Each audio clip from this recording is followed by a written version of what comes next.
Muy buenos días, muy buenas tardes a todos los suscriptores de nuestro canal YouTube en Medinet. Hoy tenemos el gusto de recibir una ponencia de la doctora Catalina Lozano, psicóloga, eh, quien nos trae un tema fascinante. Ella ha dado, por colocarlo en su ponencia, el título de El control de las emociones, y los detalles los vamos a disfrutar a partir de este momento. Bienvenida, doctora. Buenos días, bienvenidos a todos a esta ponencia, presentación. La titulé El control de las emociones, pero viene enlazada con algunos temas que hemos tratado en sesiones anteriores. Bueno, para empezar a hablar de este tema tenemos que comprender qué son las emociones y pues en general las emociones son respuestas psicofisiológicas complejas que nuestro cuerpo genera ante pues estímulos relevantes del entorno externo, entornos internos.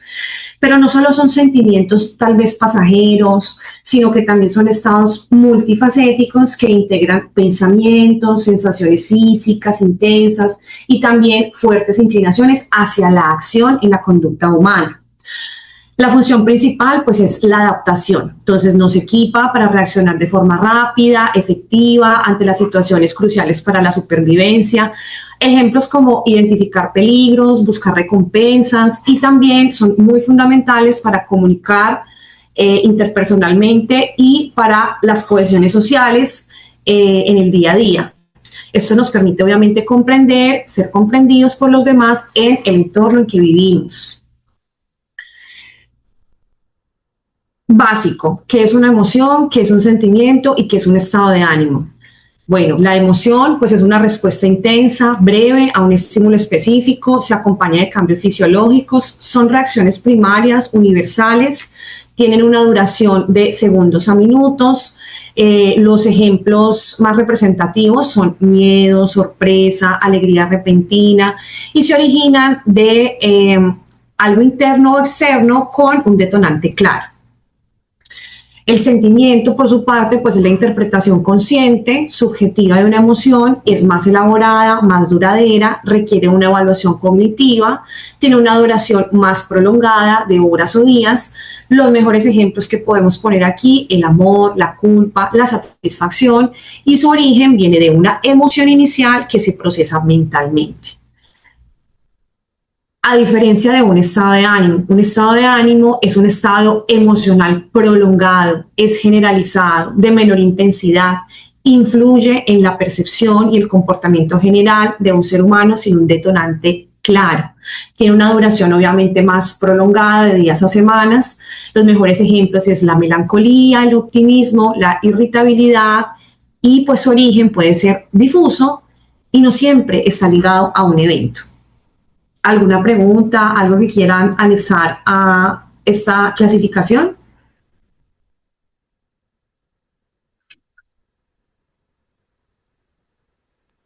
Ninguna, gracias. Ok.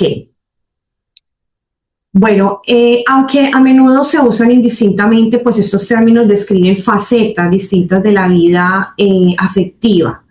Esto comprende pues diferentes claves para una gestión emocional pues como efectiva en nuestro día a día. Ahora, lo que nos considera en el tema, el control emocional en la conducta humana. Entonces, el control emocional es la capacidad o habilidad fundamental de identificar, de comprender, de gestionar nuestras propias emociones y las de los demás. Pero esto tiene ciertos tópicos como los que yo estoy describiendo aquí a continuación, como el autoconocimiento, como la aceptación, como la llamada inteligencia emocional y la modulación. Entonces vamos a ver algunos temas con respecto a eso. Permítanme.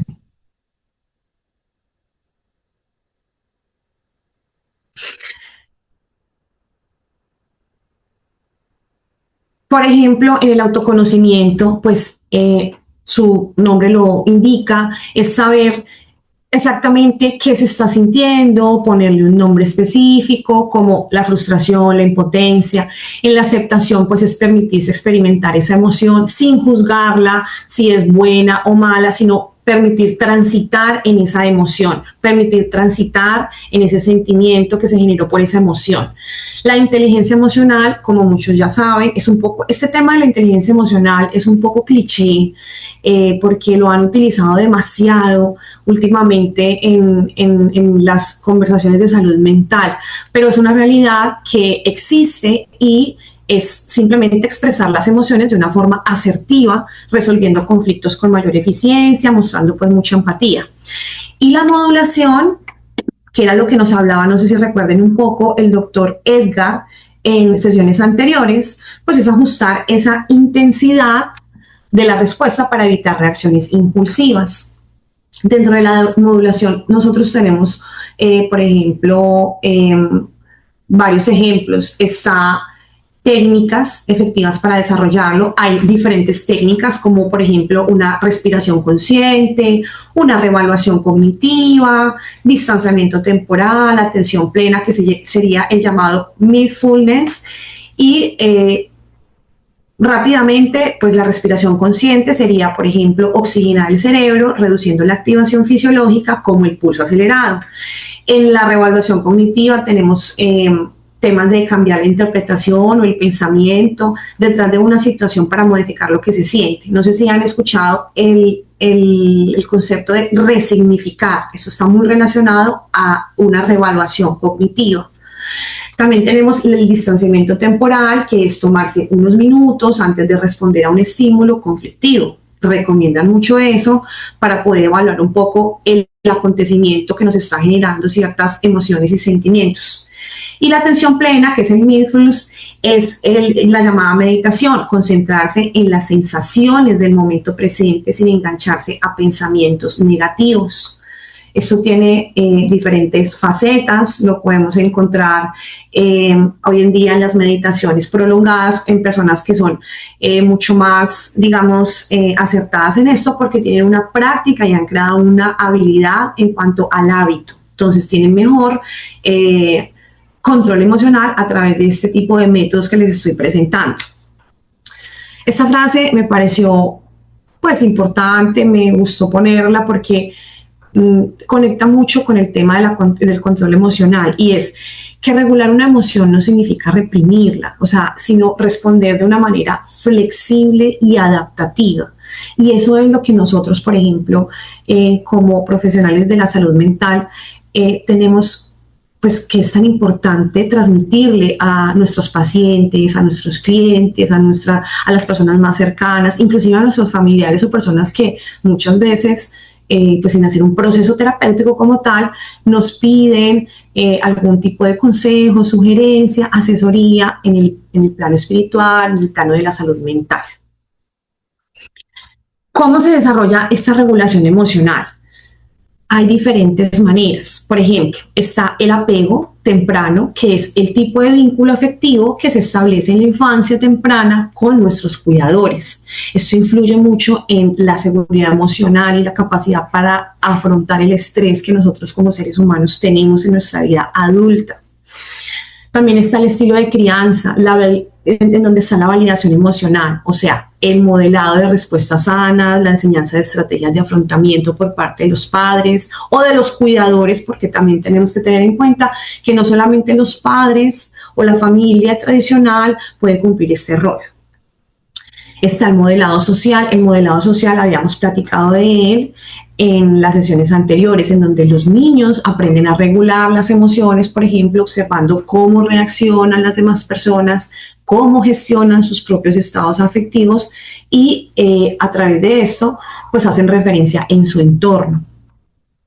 Después están las experiencias tempranas, que son eventos significativos, pueden ser positivos, negativos, en la niñez, donde se moldea pues ese desarrollo cerebral y se conecta a esas rutas neuronales relacionadas con las gestiones emocionales. Y por último tenemos los factores biológicos, en donde está la genética, el temperamento pues innato, que todos sabemos aquí presentes que el temperamento es heredado, la conducta sí es la que se va formando con el tiempo, y esto hace que el desarrollo de estas estructuras cerebrales como la corteza prefrontal y la amígdala jueguen un rol fundamental. Hasta aquí todo bien, ¿alguien quiere hacer una connotación, un aporte, algo que quieran preguntar hasta el momento.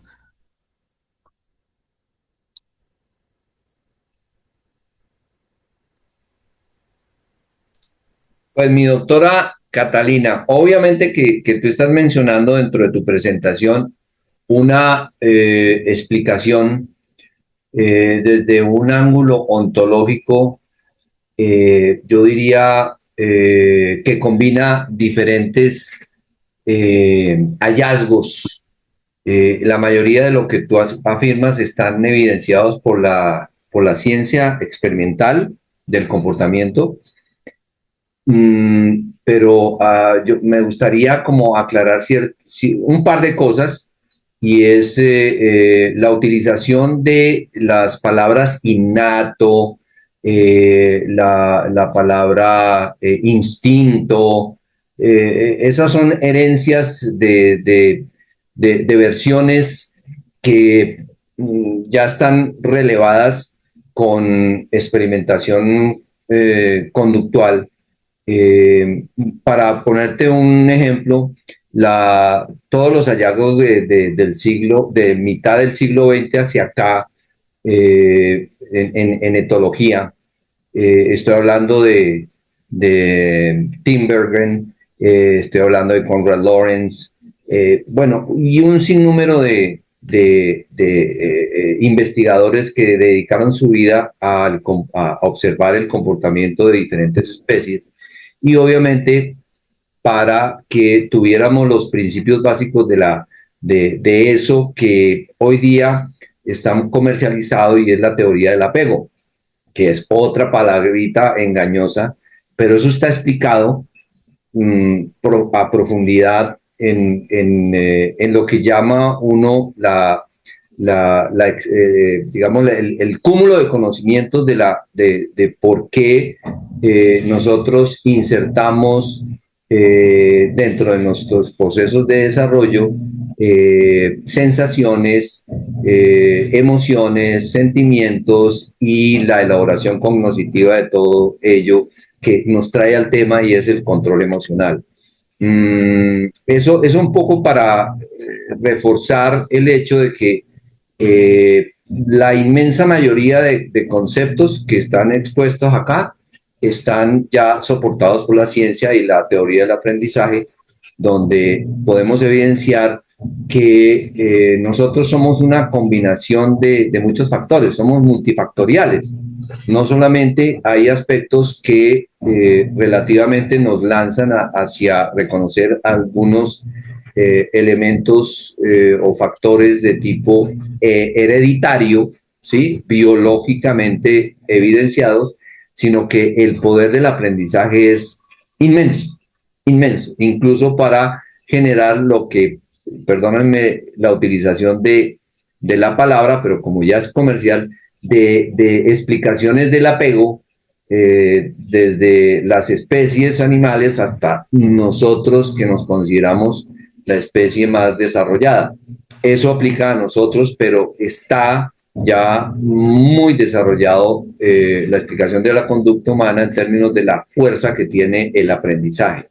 Y nuevamente, como cualquier conducta aprendida no necesariamente es el comportamiento observable. Hay dos conductas que también aprendemos nosotros. Aprendemos a pensar, no lo observamos, el pensamiento no lo podemos observar, pero lo podemos evidenciar. Y las emociones tampoco las podemos tocar, etcétera, pero las evidenciamos. Eso lo aprendemos. Nosotros aprendemos a pensar, aprendemos a sentir, y obviamente, como subproducto, aprendemos a comportarnos. Y ahí es donde viene el tema que tú mencionabas muy, muy precisamente, y es la clave de todo esto es aprender las bases ontológicas, pero ¿qué hay en investigación? ¿Qué hay en este momento desarrollado en cuanto a el problema fundamental de nosotros los seres humanos? Y es que intentamos muchas veces irnos por las ramas y casi que autoprohibirnos sensaciones, autoprohibirnos las emociones y los sentimientos a través de cosas patológicas como las inhibiciones, etcétera, etcétera. O en el otro lado del espectro, las exageraciones, cuando ya no tenemos control, ya, independientemente de las causas que puedan responder a eso, y pues obviamente esa pléyade de comportamientos que a veces no logramos entender porque son incongruentes.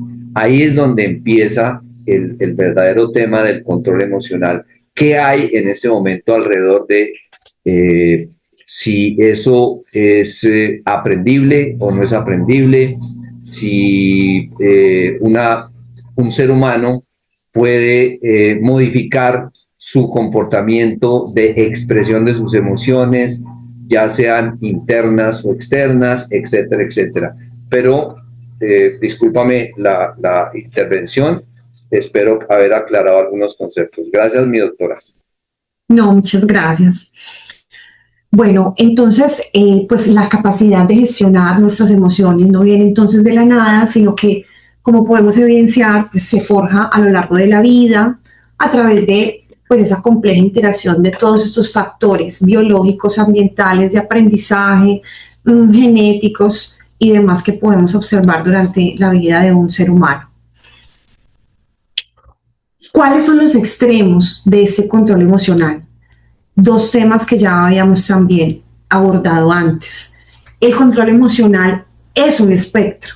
En un extremo tenemos la alexitimia, que se manifiesta como una dificultad profunda para identificar y expresar sentimientos, y en el otro está la desregularización emocional o desbordamiento, donde se caracteriza pues, por respuestas emocionales muy intensas y muy desbordadas. Me gustó mucho este gráfico porque expresa un poco lo que estamos planteando en esta diapositiva. Entonces, en el lado de la alexitimia, que como ya habíamos hablado bastante de ella, caracterizada por el control excesivo de esas emociones o por la dificultad para identificarlas y expresarlas. Y por el otro lado, la desregulación, donde está marcado por el desborde muy excesivo de esas respuestas emocionales intensas que son muchas veces inmanejables. La alexitimia, como lo vimos en sesiones anteriores, pues es la condición que se caracteriza por la notable dificultad en identificar, comprender, expresar verbalmente las propias emociones, y a menudo las personas con alexitimia confunden las sensaciones físicas con estos estados emocionales, lo que puede llevar a una comunicación muy deficiente. Me gustó esta frase, ¿no?, que describe un poco de cuando las palabras faltan. Dificultad de identificación, pensamiento concreto e impacto social. En la dificultad de identificación observamos los problemas para reconocer, para nombrar los sentimientos como la alegría, la tristeza, el enojo. En el pensamiento concreto hay una tendencia a enfocarse en hechos, en detalles, con muy poca imaginación y fantasía. Es una tendencia, no quiere decir que sea una regla. Y el impacto social, pues obviamente también existe la tendencia de un aislamiento y desafíos en relaciones debido a la dificultad para empatizar con el otro. Después tenemos perdón, no sé por qué se me va la lengua cuando digo esto, la desregulación emocional. Me gustó mucho este apartado de cuando las emociones desbordan, porque pues se manifiesta como una dificultad muy significativa para modular la intensidad y la duración de las respuestas emocionales, llevando pues reacciones muy desproporcionadas y a menudo perjudiciales ante estímulos internos o externos.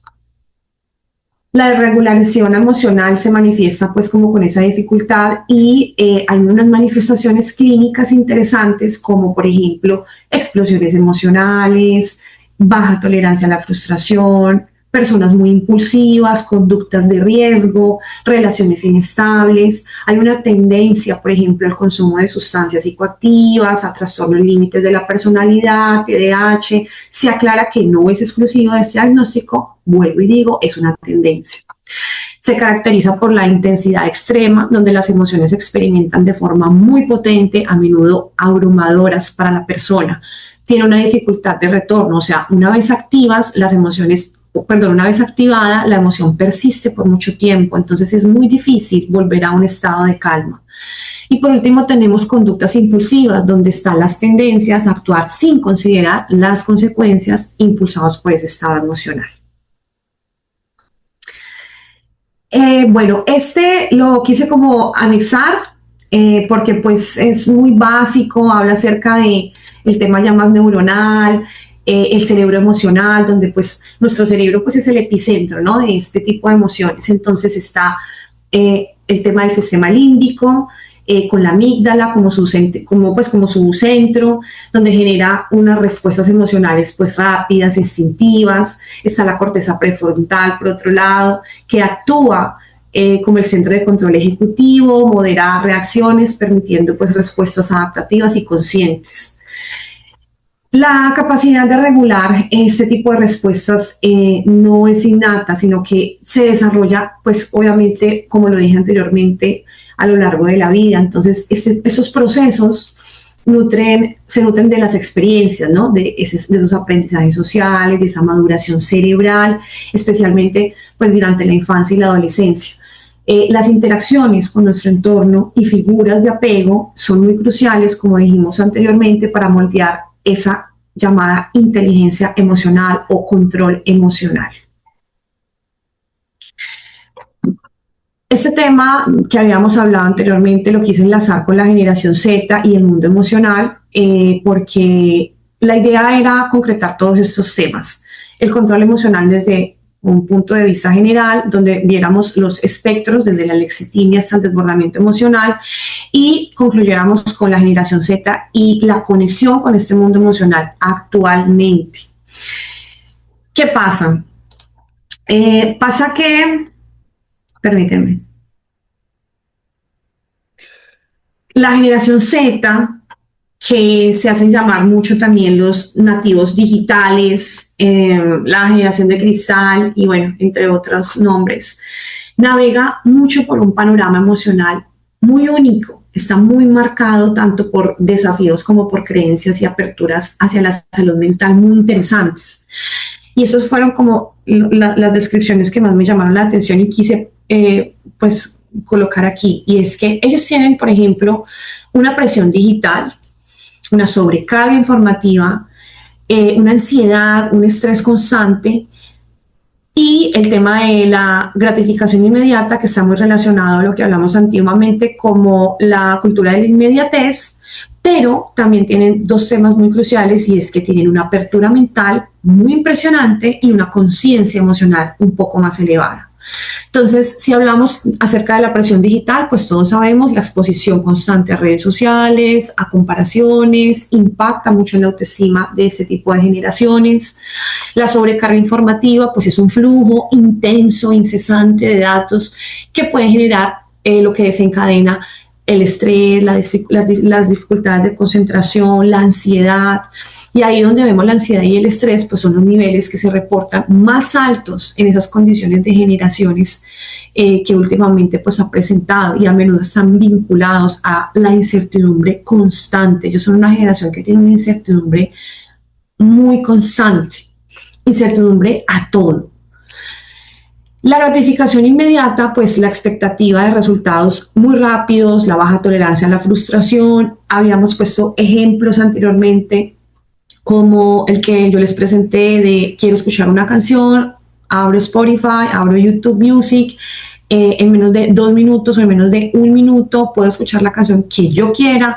Quiero hablar con una persona, lo hago inmediatamente, así esté al otro lado del mundo. Entonces esto obviamente pues son herramientas de la evolución de estas generaciones, pero en la cultura de la inmediatez afecta un poco esa gratificación inmediata, porque es una generación que tiene una tolerancia a la frustración demasiado compleja. Ahora, por el otro lado, la apertura mental, pues es una generación que tiene una mayor disposición para hablar de salud mental, de buscar ayudas profesionales. No era ya, cambia ese esquema de que la persona que iba al psicólogo estaba loco, ya no se escuchan ese tipo de frases en ese tipo de generaciones. Ellos tienen una conciencia mucho más amplia en que se necesita hablar con un profesional, por ejemplo, de la salud mental, porque así como vas al gimnasio y fortaleces tus músculos, pues también el cerebro, que es un músculo, necesita ir a su gimnasio con un terapeuta, con un psicólogo, con una persona que escuche para poder calmar muchos de estos tópicos que estamos viendo acá, ¿sí? Como esa ansiedad, ese estrés, esas gratificaciones, esas frustraciones, todas esas expectativas tan altas que ellos siempre tienen. Entonces es muy interesante esto porque hace mucho tiempo había generaciones que no estaban tan conscientes emocionalmente acerca de la salud mental.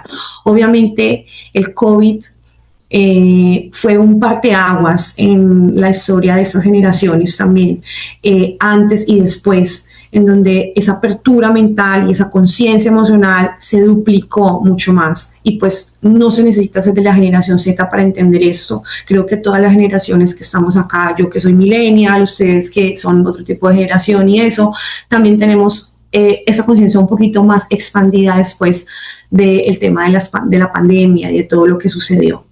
Y también por nuestra vocación, claro está, obviamente. ¿Alguna pregunta, algo que quieran opinar acerca del tipo de la generación o esto que estamos presentando acá? Mi doctora, solamente para aclarar en términos de la curva de tiempo, exactamente de qué década se podría identificar la generación Z. Bueno, la generación Z viene después de los millennials. A nosotros los millennials, quiero decir algo rápidamente, y es que nosotros los millennials nos tocó algo muy interesante y fue como la invención del internet. La generación Z no, ellos ya cuando nacieron, cuando ya estaba el internet. A diferencia de los millennials, que ya les voy a dar exactamente de qué años a años es, ellos ya tenían la invención del internet, que eso es algo muy importante, muy importante. Nosotros, la generación de los millennials, vimos cómo se desarrolló el tema de la tecnología tan feroz. Cuando hablo de esto, hablo puntualmente del internet. Las generaciones, yo tengo una tabla acá, discúlpenme, estoy aquí buscando la tablita, si me permiten, y ya les comento.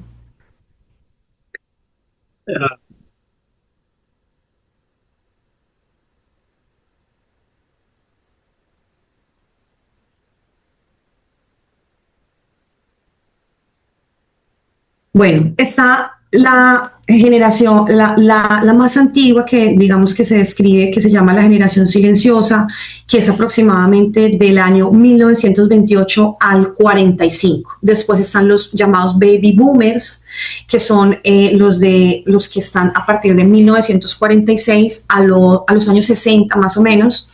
Y los baby boomers, por ejemplo, no sé si sepan, pero hay pueblos, ciudades, asentamientos de baby boomers en el mundo. Aquí en México hay pueblos baby boomers, generalmente pues son extranjeros más que todo, o sea, gente canadiense, Estados Unidos, que vienen y se asientan acá, pero ellos tienen esa característica compartida, que son una generación que tiene cierto tipo de similitudes en sus conductas, como cada generación que estamos describiendo acá. Después de la generación de los baby boomers sigue la generación X, que es aproximadamente de los 60, o sea, de 1965 hasta los 80, o sea, 1980. Esa es la generación X. Después sigue los millennials o generación Y, que está desde 1981, dicen, hay otros que dicen 1985 hasta 1996. Después del 1996 está la generación Z, que son estos que estamos analizando, pero ellos vienen hasta el 2012, porque ya se está hablando de 2 generaciones más.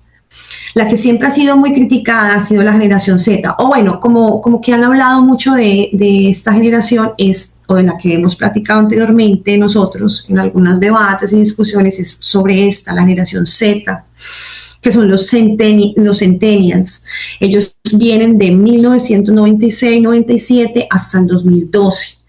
Después de ellos está la generación alfa, que son los niños que nacieron en el 2013 hasta el 2024. Y dicen que a partir del año pasado, o sea, del 2025, va a estar la generación beta, que es una denominación reciente para quienes nacen entre el 2025 hasta aproximadamente, dicen, 2039. Hay que tener en cuenta que esto no, o sea, no existe como un consenso absoluto sobre las fechas exactas. Hay distintos investigadores, hay distintas organizaciones pues que ponen límites diferentes, pero en general está ese tipo, en general esa es como la tabla: generación silenciosa, baby boomers, generación X, millennials, generación Z, los alfa y ya vienen los beta. Ahí estaría la clasificación. Muchas gracias, mi doctora Catalina. Oscar, tenías la mano Sí, levantada. sí, lo que yo quería comentar es que hay evidencias neurofisiológicas y psicológicas de la existencia de un psiquismo prenatal y de qué manera el feto dentro del útero de su madre puede aprender, puede memorizar y puede responder a diferentes circunstancias, y allí se establecen patrones que van a influir sobre su vida emocional a lo largo de toda la vida. Yo he recolectado una cierta cantidad de bibliografía sobre el tema. Es un tema muy apasionante y muy amplio, pero me gustaría saber si ustedes en su práctica han tenido la oportunidad de pensar en este tema, que es el psiquismo prenatal. Es un tema fascinante porque yo no me he adentrado tanto en la investigación, pero creo fervientemente en el tema. ¿Alguien más? Pues Oscar, en la práctica clínica lo que yo te puedo afirmar sin mayor profundidad es que lo que llamas psiquismo prenatal, eso está eh, como investigado desde diferentes ángulos. En las finales del siglo pasado, se dio un movimiento en los padres de familia. No sé si los colegas tuvieron oportunidad de atender, por lo menos los clínicos, padres que llegaban a consulta desesperados porque no sabían qué hacer con esos pelados sobreestimulados en el vientre. Les ponían a Mozart durante 9 meses pues digamos, al bebé durante toda su gestación, y no estaban preparados para la sobreestimulación que ellos proporcionaban. Ese es un ejemplo, Mozart, pero había una cantidad de sobreestimulaciones en el vientre que hacían que el bebé en sus diferentes etapas de desarrollo se salieran de los estándares, comillas, normales que era la expectativa para proponer pautas de crianza, etcétera, etcétera. Eran niños absolutamente inquietos. Hubo un boom de falsos diagnósticos de TDAH y utilización de medicamentos para controlar esas conductas, y era una sobreestimulación en el vientre. Ese es simplemente un ejemplo de algo que nosotros los humanos a veces hacemos y que se convierte en lo que parte de la respuesta de la propuesta que está haciendo Oscar, y es, sí, confirmar que hay no me gusta el término, psiquismo prenatal, pero hay una influencia estimulativa para ponerlo en términos un poco más conductuales, muchas veces indiscriminada dentro del proceso de desarrollo en el vientre de la mamá. De ahí para atrás está profundamente investigado, Oscar, que sí hay aspectos que hay que reconocer que vienen con la genética, definitivamente. Y no solamente aspectos de tipo biológico, fisiológico, funcional, sino aspectos incluso de pensamiento, de emociones y de comportamiento. Eso ya se reconoce, pero no es toda la respuesta, ¿sí? Sí, pues no sé si sirva para ampliar tu concepto. Oscar. Hay hay un tema que es muy interesante, que es si el embarazo ha sido deseado o no deseado. Y es más, si la madre durante el embarazo tuvo intenciones de abortar o no, y de qué manera eso influye sobre el psiquismo del niño y luego del adulto. Y parece ser que existe una influencia muy importante de estos factores, embarazo deseado versus no deseado, o incluso intentos de aborto, que tienen una influencia sobre la vida emocional posterior, sobre la confianza y desconfianza y muchos otros factores. Yo creo que el tema es tan amplio que merecería que en algún momento dediquemos alguna reunión a este tema. Y le agradezco a la doctora que está presentando en este momento, porque abre la puerta a una enorme cantidad de inquietudes. Sí, estoy totalmente de acuerdo, doctor Oscar. Me parece un tema fascinante. Pues la verdad, propondría que hiciéramos pues una sesión en cuanto a esto, el psiquismo gestacional, o cómo se titula realmente. Sí, psiquismo prenatal. Prenatal, ok. Sí, me parece muy interesante porque la verdad a mí me ha llamado mucho la atención también ese tema de esos factores que influyen en el vientre de la madre, porque yo sí pienso que tiene que haber mucha influencia en esto, en la vida ya terrenal. Bueno, En, perdón. en la diapositiva que estás ahí, dando los tres primeros cuadros de arriba, se refieren a la digital, la sobrecarga informativa y la gratificación inmediata. Eh, Les mandé unas fotos ahí de un artículo. Permítame leer una cosa muy pequeña, ya que tú trajiste el, la metáfora del sedentarismo mental.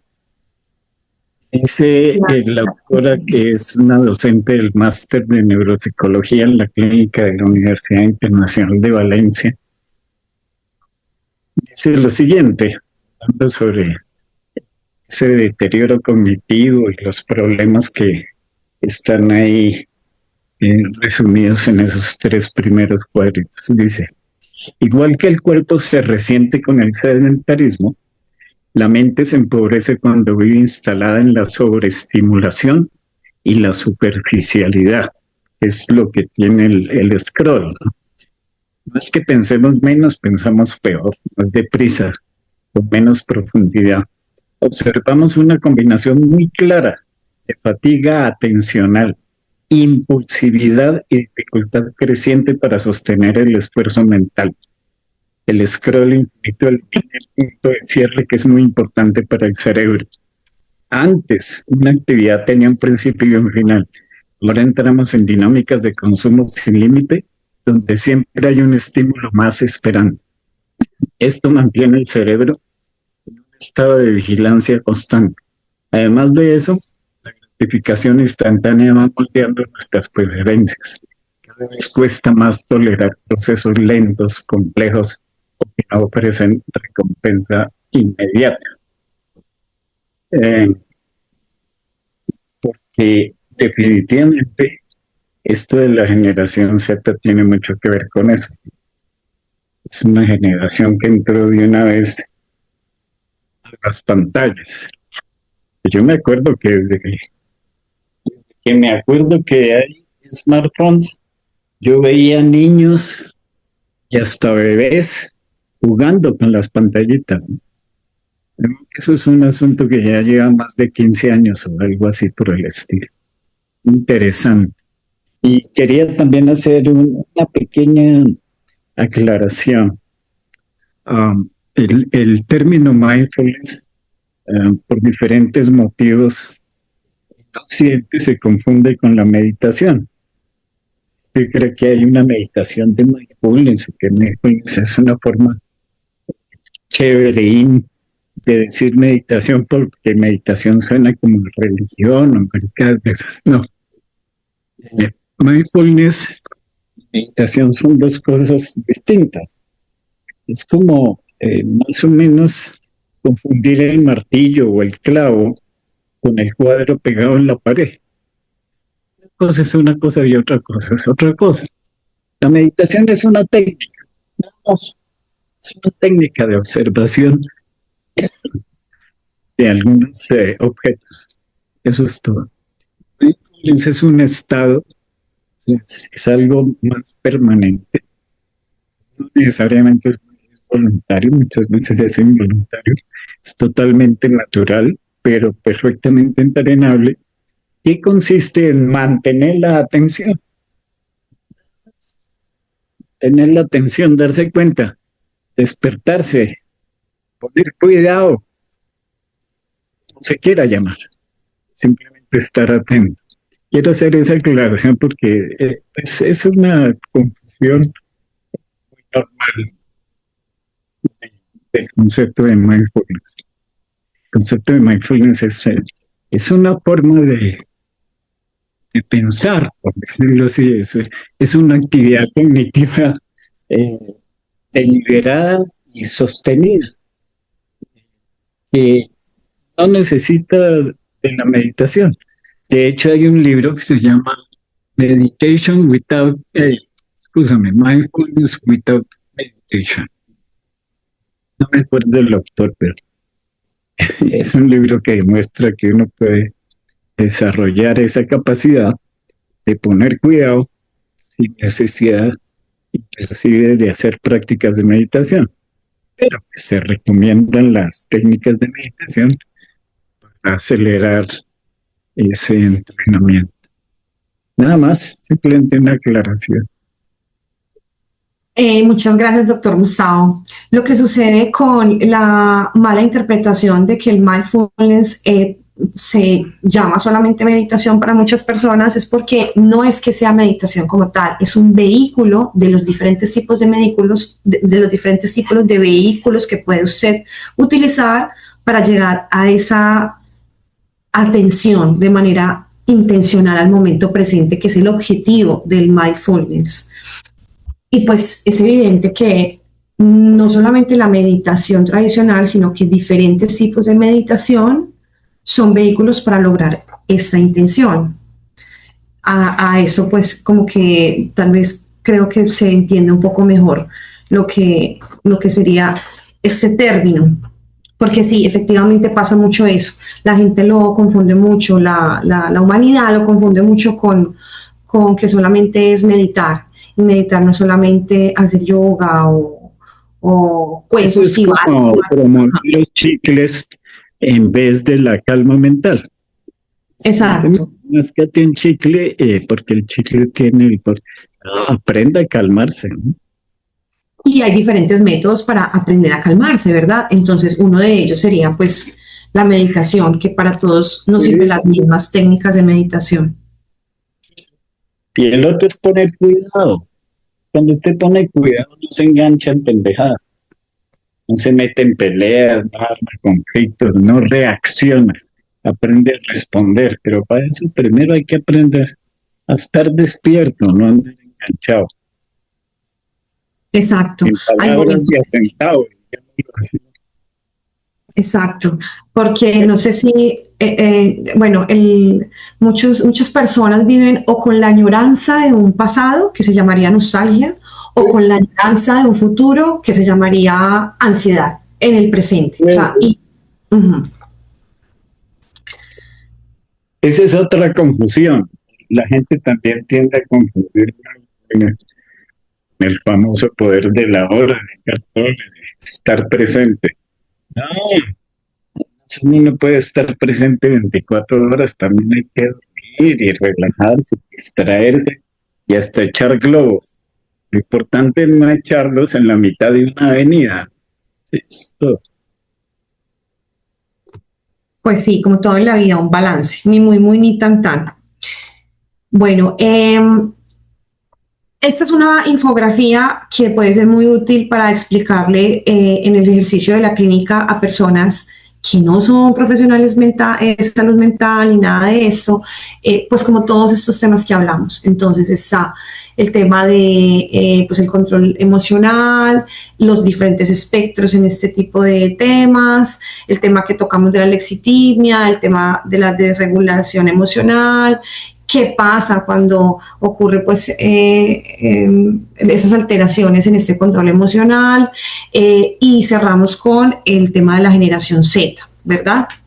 Entonces, en conclusión, pues como les dije al principio, la regulación emocional pues no depende únicamente de la fuerza de voluntad, o sea, yo diría que es como una competencia que puede aprenderse, es una habilidad que se puede entrenar, fortalecer. Obviamente hay muchos procesos a través de experiencias también relacionadas, de estrategias terapéuticas y muchas cosas en las que nos podemos apoyar.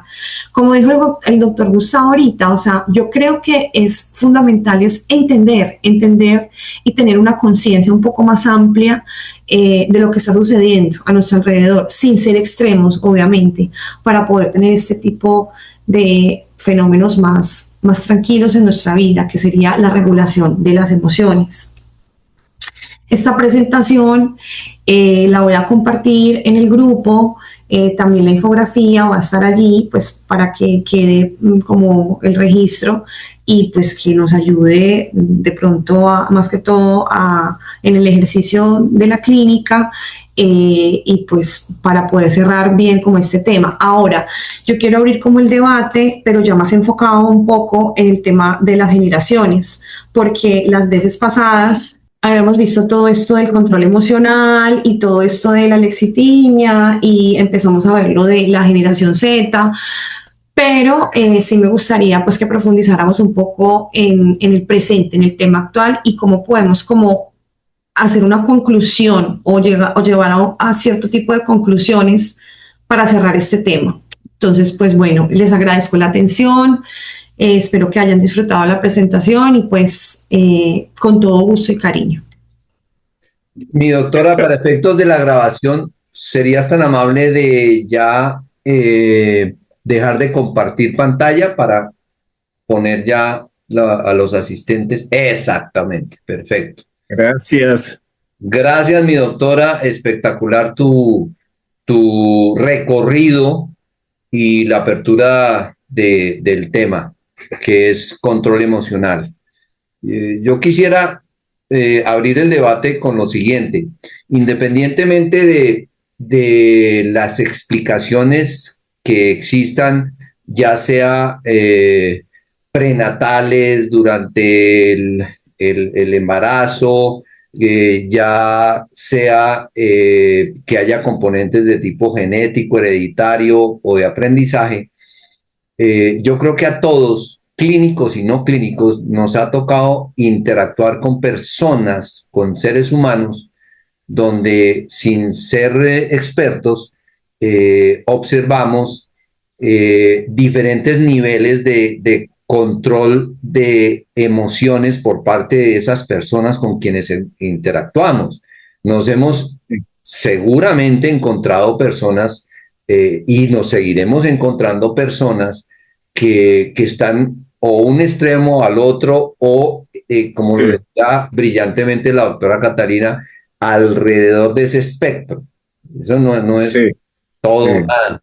Hay personas excesivamente explosivas, con una gravísima problemática de control de sus impulsos. Llamémoslo, ahora sí ya empezamos al debate.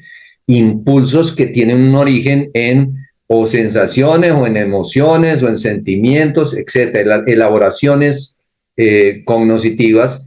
Y también nos hemos encontrado al otro lado del espectro personas que son absolutamente planas, donde casi que ni siquiera su rostro expresa alguna emoción identificable en principio.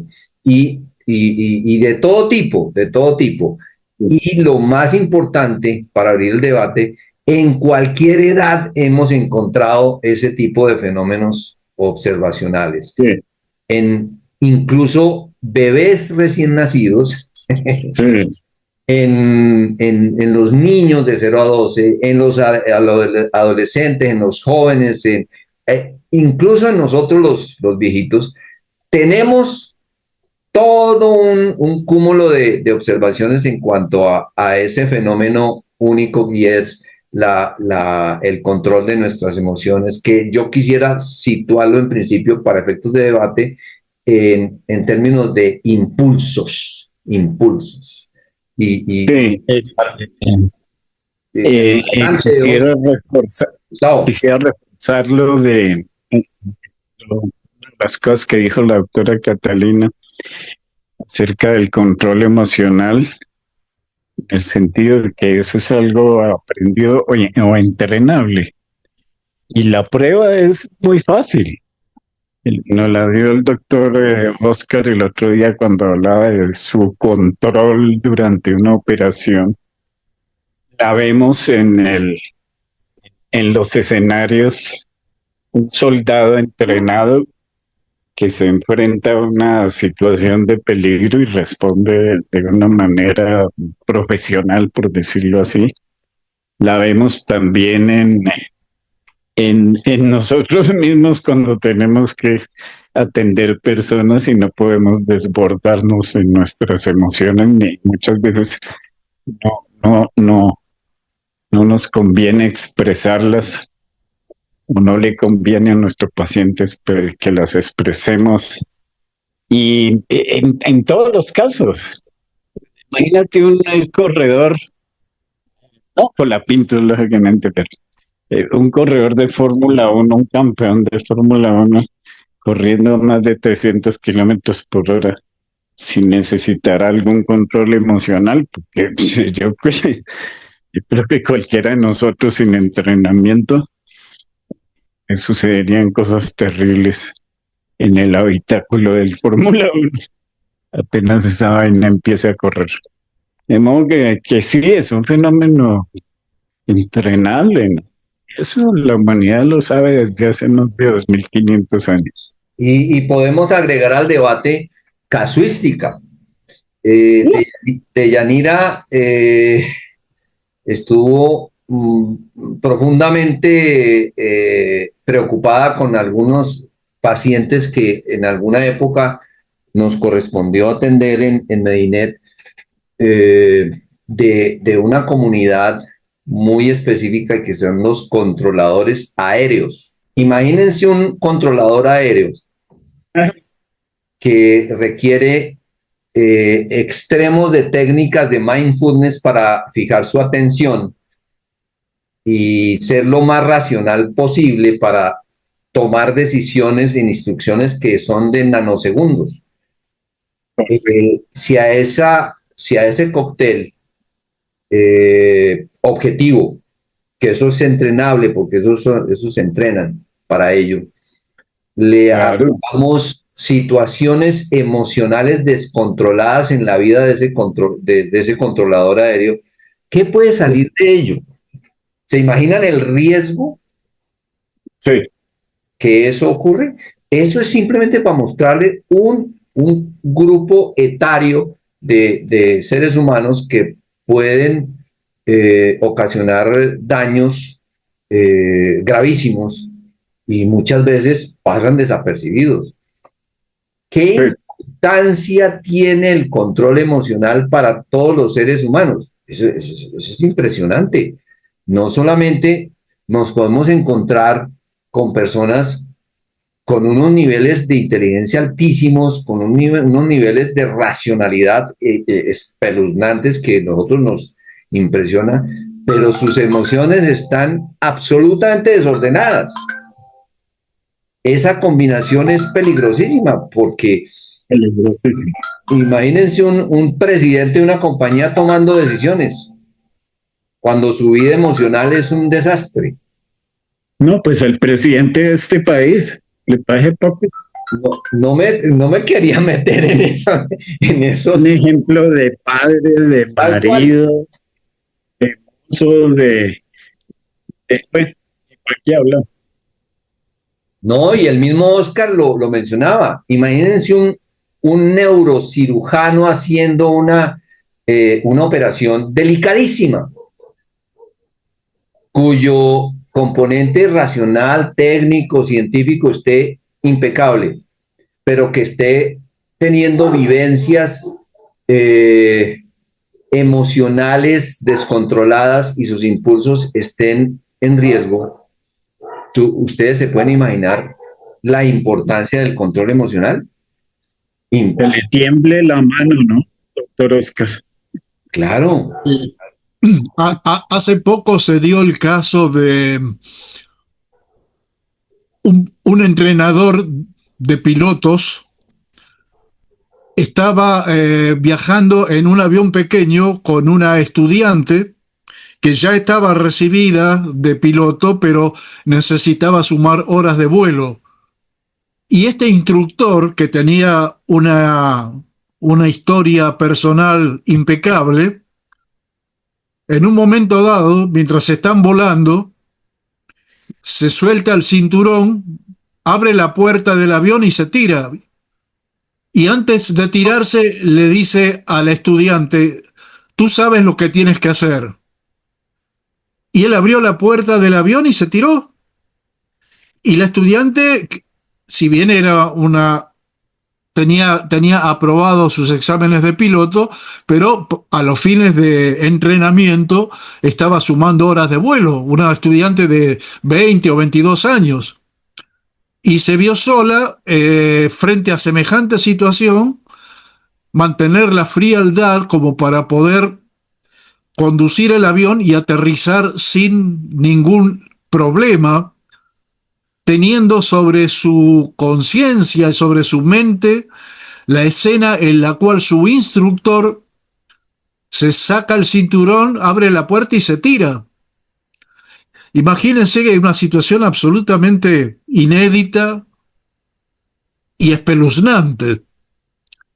A pesar de eso, por suerte, la joven pudo mantener la frialdad, no se dejó llevar por las emociones que en ese momento le surgieron y pudo realizar el aterrizaje sin tener ningún accidente. O sea, hay momentos en los cuales la vida nos pone a prueba y ahí no hay posibilidad de ponerse a pensar de una manera elaborada, sino que uno tiene que reaccionar de un modo casi instintivo para enfriar las emociones y mantener en lo posible la lucidez y la objetividad. Ese es otro ejemplo. Qué bárbaro ejemplo, Ave María. Sí, increíble. A mí me gustaría invitar a la doctora Isabel también a que nos hiciera pues, su aporte, porque yo sé que, bueno, todos tenemos cosas muy interesantes que aportar, pero en este tema le platiqué yo a ella la vez pasada, ¿no? Que sería muy interesante que nos diera su opinión en cuanto a los enfoques que ella ha tenido en su ejercicio profesional. Doctora Isabel. Hola, estoy por aquí. Sí, los estaba escuchando a todos y en especial a Gustavo con el tema de mindfulness, de meditación y todo eso. y llevo ya prácticamente 5 años experimentando los beneficios de la meditación. No abro mi día si no la hago, no la sostengo, porque no puedo decir a los demás lo que tienen que hacer si no tengo el conocimiento, ¿no es cierto? No lo practico. Y con respecto a las emociones, sigo aprendiendo, mi querida doctora Catalina, y es impresionante cómo nos golpean, y por ahí la gente, cuando uno hace intervenciones y todo lo demás, es comprenderlas, ¿no? Tener esa mirada compasiva y ver que están haciendo lo que pueden con lo que tienen. Y por eso mi trabajo, o sea, admiro a los psicólogos por su trabajo, y mi respeto, mi total respeto. Y con lo que dice Oscar también, desde la parte de neurología y todo, y el caso que nos acaba de explicar, estoy trabajando con varios casos difíciles, y bueno, sé que por ahí va a sonar como que no digo nada porque no puedo manifestar con palabras. La teoría, la práctica se juntan, y el dolor es mundial. Estuve en Japón, estuve en España. La depresión, la falta de autorregulación de emociones es pandémico, y el trabajo que ustedes hacen es espectacular. Por eso voy adquiriendo más herramientas, pero me dedico a hablar menos, a escuchar más y poner en práctica, ¿no? Todo. Y bueno, es eso nada más, pero es mucho dolor el que por ahí no es desgaste emocional por empatía, sino ver cómo las personas se cierran y no avisoran puertas, no avisoran que pueden hacer otras cosas con su vida, ¿no? Porque estaba en la fundación de lucha contra el suicidio. No quieren entender y todo eso, entonces, no sé, hay interferencia. Bueno, por eso mi respeto realmente a todo, y no quería hablar porque en estos momentos estoy muy movilizada por otros casos, pero bueno, muchísimas gracias, doctora Catalina, y siempre por pedir que participe. Y bueno, felicitarlos a todos y a cada uno de ustedes porque están y han elegido la profesión que tienen, justamente por la preocupación, me imagino, de tratar de responder con responsabilidad científica en el abordaje de cada caso. Bueno, colega, yo quisiera ir como haciendo operación embudo, ir concretando. El tema es control emocional. Las emociones, llámense sensaciones, emociones, sentimientos, históricamente siempre han estado insertas en los seres humanos. Siguen estando ahí, es un reconocimiento de su existencia, y seguirán existiendo. Generación tras generación va diferenciándose el uso de la expresión de las emociones, pero hay un común denominador que es transversal a todos, y es el mayor o menor, o la mayor o menor habilidad en el control de las emociones, porque ese es el verdadero problema. El problema no son las emociones, es que esas están instaladas desde que ya... Exactamente, por eso decía Edgar, antes las emociones se las vivían de otra forma, no sé cuál, por eso estoy tratando de investigar y ver qué es lo que está pasando, que no pueden autorregular y se están infringiendo. Hay chicos que se hacen cutting, está el sexting, las ideaciones suicidas están a flor de piel. No sé si las redes sociales están impactando y tocando tanto, porque les dicen a los chicos, les dan instrucciones que si se frustran, ¿qué es lo que tienen que hacer? Los cortes, les enseñan cómo tienen que cortarse. Hay niños que tienen 6, 7 años y no saben si son mujeres, si son hombres, tienen 14, 15 años, los padres piden la ablación de los órganos genitales. Entonces estamos en una etapa disruptiva totalmente, donde ustedes tienen que salir al frente, tenemos que salir al frente, pero con el conocimiento, con la seguridad que da el conocimiento y ese posicionamiento paradigmático que tiene que ser compasivo, porque yo veo ahora los Terian, menos mal que ya está cesando todo eso, pero me tocó ir a Buenos Aires y ver 4 o 5 Terian, y yo los miraba y digo, pero ¿qué es esto? ¿Qué es lo que estamos haciendo? Y realmente estamos en la cuarta revolución industrial, tecnológica, todo, pero, o sea, no sé si es para bien o para mal. Por eso la masa que se está manejando ahora, los jóvenes, los adolescentes y los niños, ¿no? Y fíjense ustedes que las redes sociales tocan tanto la parte de nutrición, que ahora tenemos niños diabéticos a los 5 o 6 años, y niños que necesitan lente porque los padres le dan los celulares. O sea, estamos en una etapa totalmente disruptiva, muy complicada, donde buscar la causa es medio difícil. No sé, Edgar, qué vas a decir, pero es complejo, es multicausal todo. Lo que iba a hacer Operación Embudo es decirles lo siguiente, y esa es mi hipótesis con base en la experiencia y en el conocimiento experimental de la conducta humana. El problema no es tan grave como nosotros lo estamos dimensionando. Lo que pasa es que el conocimiento de las diferentes generaciones nos hace elucubrar, hacer comparaciones, etc. Ustedes se pueden imaginar un pelado de 15 años de hoy día, situarlo en la curva de tiempo en los años 60, 70, ¿qué aprenderá ese pelado? Lo recibimos hoy día complicado con las redes sociales, totalmente desordenado. ¿Qué será que ese modelo de los años 60, 70, si le va a resolver la situación a ese pelado en términos de expresividad emocional? Mi hipótesis es que no, él se va a adaptar a lo que vaya aprendiendo. Y nuestra misión, independiente de que seamos psicólogos o cualquier profesión, con amigos, con conocidos, con familiares, con pacientes, con cualquier ser humano que se nos atraviese y debamos interactuar, voy a utilizar una palabra que dijo Isabel: ser compasivos desde el punto de vista del conocimiento. Compasivos no es seguirle la cuerda e irnos hasta el final con el personaje, ¿no? Entenderlo dentro de ese continuum de expresividad de nuestras emociones, pero siempre tomar en cuenta el cúmulo de aprendizaje de ese individuo para crear una especie de explicación de por qué él tiene esa problemática de expresión de sus sentimientos.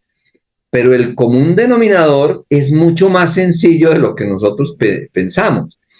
A lo largo de la práctica clínica, Deyanira lo puede testificar, la inmensa mayoría de pacientes, independientemente de su motivo de consulta, ya sea por problemas de aprendizaje, bueno, lo que ustedes quieran, terminan aprendiendo técnicas de expresión de sentimientos, empezando por las básicas de comunicación.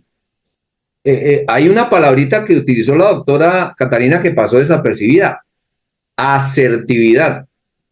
¿En qué momento las nuevas generaciones o nuestras generaciones aprendimos en una escuela, en la casa, en donde nos enseñaron a ser asertivos? Pues en ningún lado. No, tuvimos que aprenderlo empíricamente. Ahí hay una clave y una técnica que combina muchas subtécnicas que se han mencionado acá. La meditación, que no es tan cosa del oriente ni nada, no, aprender a enfocarse para poder desarrollar una habilidad de expresión asertiva de sus emociones. Y hay una serie de técnicas que se pueden enseñar, porque generalmente nosotros encontramos a esas personas que tienen problemática o extrema o intermedia en términos de su control emocional, son analfabetos emocionales. Y esa expresión no es mía, es de Walter Rizzo. Somos analfabetos emocionales. ¿Qué quiere decir eso? Nos entrenamos en todo tipo de disciplinas. Excelentes ingenieros, abogados, bueno, como lo que sea. Pero ¿dónde carajos recibimos el entrenamiento en control de nuestras emociones?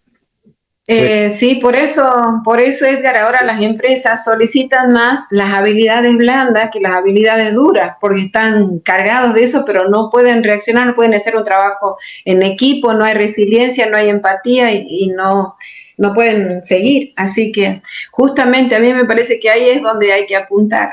Claro, claro, y hoy día hay desarrollo de técnicas a granel. No hay que confundir la técnica con lo que decía Gustavo, con la estructura teórica que bien aclaraba Gustavo. Una cosa es la meditación y otra cosa es el mindfulness. No nos enredemos. Si queremos ayudar a las personas, pues ayudémosla a desarrollar habilidades de control de sus emociones. Eso es todo. ¿De qué echamos mano? Una cantidad de técnicas que tenemos a mano, dependiendo de las que se acomoden más al caso individual. Yo no le puedo pedir a una persona que tiene problemática de dispersión de pensamiento que a entrenarla a que medite y medite, pues le estoy haciendo, eso es contraproducente con la persona. Debo encontrar alguna técnica que se adapte a la persona. ¿Mm? Sí. No sé si ustedes me están siguiendo, pero el problema no es tan grave. El problema es no hacer nada al respecto. ¿Sí? El problema grave es no hacer nada. Y eso lo tenemos en nuestra mano. El cúmulo de conocimiento que hemos recibido hasta este momento. Condenar a la gente a un fármaco, ¿no? Por intereses comerciales. Termina todo ahí. Tómase la pepita para que se le bajen sus niveles de impulsividad. Pero ¿y qué estamos haciendo con esa persona? No, enseñémosle habilidades. Acuérdense el principio básico de nosotros los seres vivos. Nosotros somos personas o pues seres vivos que aprendemos. Todo el tiempo estamos aprendiendo. Pero nosotros no somos una bodega de aprendizaje. Cada vez que aprendemos algo, nosotros no nos damos cuenta, pero estamos desaprendiendo cosas. Correcto. Si yo aprendía a clavar un clavo acá en la finca, y pues estoy desaprendiendo cómo no romper la pared. Ya me van entendiendo, cosas así chiquiticas que uno va procesando a nivel cognitivo. Entonces, conclusión, el problema no es tan grave. El problema grave que yo veo es no hacer nada. Dejar pasar a la persona descontrolada y mira a ver que se estrelle contra el mundo. ¿Sabes qué es lo que pasa, Edgar? Que ¿quién les brinda esas herramientas? No todos tienen acceso, y en las escuelas, los niños, por ejemplo, en Tierra del Fuego, que los tienen rotulado con emociones severas, la maestra puso la mano en el escritorio, el niño vino con la tijera, le clavó la tijera en la mano, la inmovilizó a la docente y salió corriendo. Entonces, fíjense ustedes que los niños no tienen en su banco de emociones. Por eso, ¿quién les enseña? Para mí, el factor fundamental, el pilar fundamental es la educación. Que dejen de lado el saber, o sea, las habilidades duras, y se concentren más en el saber ser y en el saber convivir, que es donde están las habilidades blandas. Las habilidades duras, saber y saber hacer, está bien, pero hay que equilibrarlas. Pero la educación no se hace cargo nadie. O sea, eso es lo que a mí me preocupa, es mi preocupación actual, ¿sí? Ustedes no dan abasto, en Tierra del Fuego no dan abasto, salud mental está colapsada, y es como dice Gustavo, están medicándolo a los chicos para silenciar y no poder hablar, habilitarlos en la palabra, ¿no? Uh-huh. Creo que coincidimos, Isabelita, y pues otro paradigma que toca romper de cualquier manera es educación. Y cada vez que hablamos de educación, nos imaginamos que tiene que estar suscrita a un aula de clase geográficamente ubicada en un sitio donde dice colegio tal, ¿sí? Eso es falso. Educación es todo lo que uno pueda aportar y la gente pueda recibir en términos de aprendizaje. Así es. Si las instituciones educativas no son suficientes, pues no nos limitemos a la escuela. Tal cual. Tiene que trascender. Claro. Y dejemos que los políticos se enreden con esa vaina, pero nosotros, hasta donde sea posible, primer principio, nosotros no somos dioses para curar el mundo. No, pues estaríamos vaciados. Lo que se nos vaya atravesando y que se requiera honestamente que haya un receptor que pueda recibir nuestro conocimiento, eduquémoslo. ¿Qué es educar? Pues enseñarle cosas, que aprenda cosas nuevas y que desaprenda cosas que ya no le sirven. Eso es todo. ¿De qué nos proveemos? De un mundo. Hoy 2026 es diferente a 1926. En 1926 el concepto de asertividad no existía. Bueno, ya tenemos una caja de herramientas impresionante. Podemos ayudar desde el punto de vista de educación, yo lo traduciría en términos de aprendizaje. Nuestra misión, desde cualquiera de los ángulos que queramos, es educar. Educar a los que se quieran dejar educar, no a todos, porque no todo el mundo quiere educarse. Sí. Y sobre ese tema específico, han versado la mayoría de los trabajos que hizo el doctor Castillo hace como unos 10 años sobre eso, ayudarle a los estudiantes en los colegios a desarrollar eso, control emocional, con técnicas, atención, enfoque, concentración, etc. Algún día puede que nos dé una charlita sobre los resultados, porque se publicaron inclusive, existen por ahí en internet. Yo le colaboré con algunas cosas en ese tiempo. Y sigue trabajando con proyectos relacionados a ese tema. Porque es cierto, en el ambiente escolar, inevitable para mucha gente, se cuecen muchas cosas muy negativas y hay aprendizajes terribles también. Los maestros, pues sí, hacen una gran labor, pero no son precisamente gente muy equilibrada. La mayoría sufren de esto de burnout. Hay mucha gente que no tiene la vocación para hacer una tarea tan desgastante.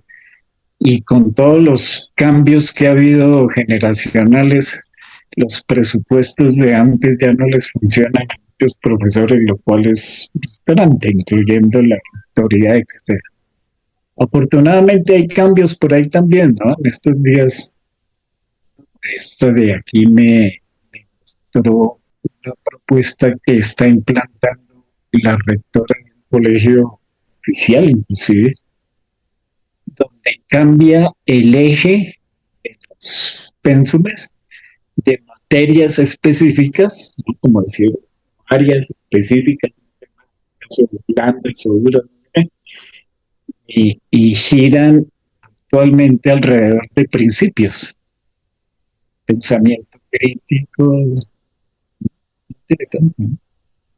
Cosas por ese estilo.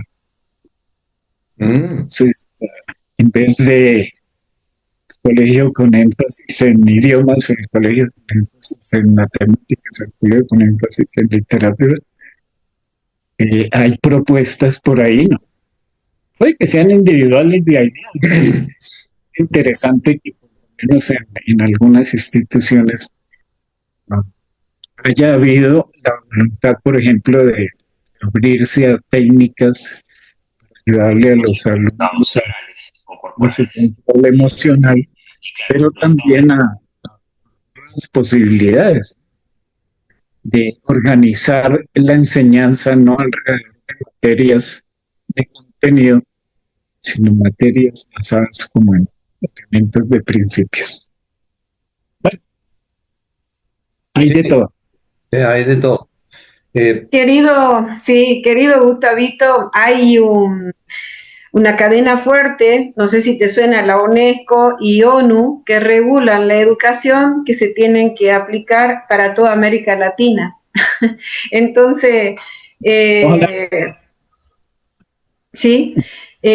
Mandan, por ejemplo, para educación sexual, dan la idea, o sea, el eje central, y tienen que sí o sí hacer la bajada desde nación, provincia y municipio para todas las instituciones educativas, pero la UNESCO, la ONU, ¿sí? Y CEPAL son los que regulan todo eso. ¿Cómo haces para liberarte de ese sistema?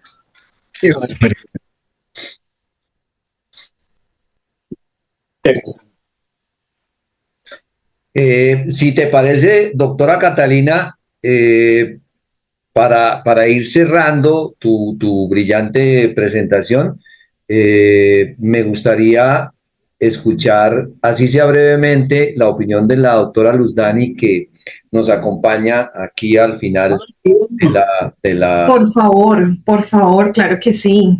Hola, muy rápidamente. Sí, hace rato quería, pero están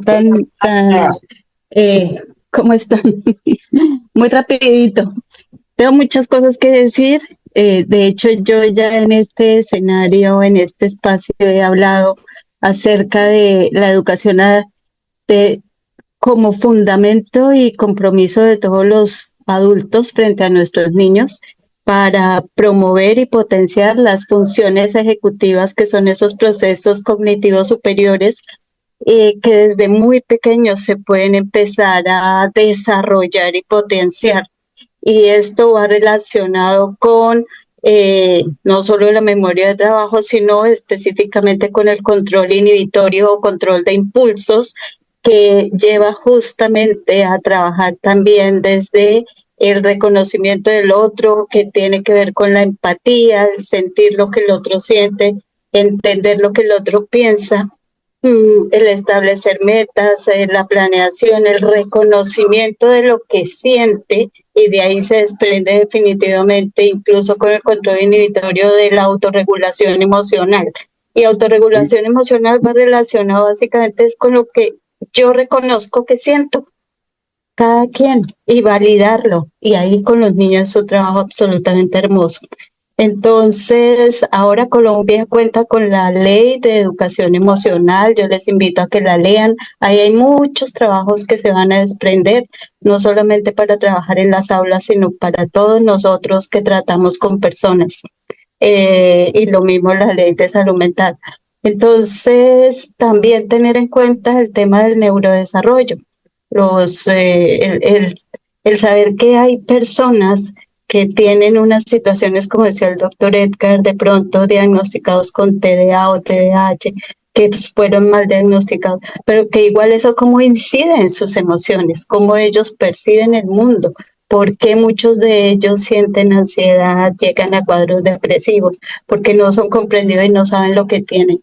Entonces, hay un sinnúmero de cosas que sería tan interesante, pero ustedes han planteado aquí enormes, y yo agradezco a la doctora Catalina porque poner el tema sobre la mesa es vital.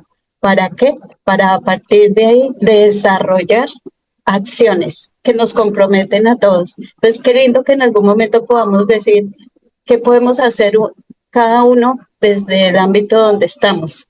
¿Cómo? Abordando en qué podemos, como decía el doctor Edgar, ayudar, educar, en qué tipo de cosas que le puedan llegar a las personas, a todas, a los padres, a los docentes, a los administrativos, a los mismos profesionales. Hay una cantidad de cosas muy lindas por hacer.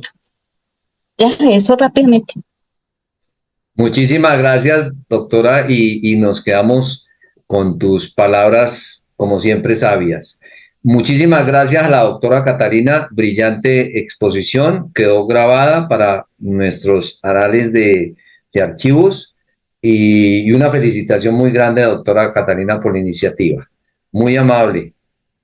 No, muchísimas gracias a ustedes por la atención prestada y lo último que quiero decirles es que yo creo que es muy importante que sigamos haciendo este tipo de encuentros y no solamente nosotros como profesionales de la salud mental, sino en el ejercicio que tengamos en nuestra vida.